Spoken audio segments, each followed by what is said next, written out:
আবৃত্তি করে শোনাবো। আবৃত্তি না, আমাদের ছোট নদী, লিখেছেন বিশ্বকবি রবীন্দ্রনাথ ঠাকুর। আমাদের ছোট নদী চলে বাঁকে বাঁকে, বৈশাখ মাসে তার হাঁটু জল থাকে। পার হয়ে যায় গরু, পার হয় গাড়ি, দুই ধার উঁচু তার, ঢালু ধার। চিপ চিপ করে বাড়ি, উঠানায় কাদা, এক ধারে কাশবন ফুলে ফুলে সাদা। কিচিমিচি করে সেটা শালিকের ঝাঁক, রাতে উঠে থেকে থেকে শিয়ালের হাঁক।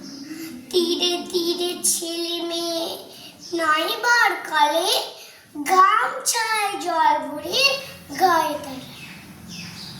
সকালে বিকালে কবু না হলে পড়ে, আঁচলে ঝাঁকিয়া তারা ছোট মাছ ধরে। আষাঢ়ে বাদল নামে নদী বড় বড়, মাটিয়া ছটিয়া চলে ধারা ঘর। তুই কুলে বনে বনে পড়ে যায় সারা, বর্ষায় উৎসবে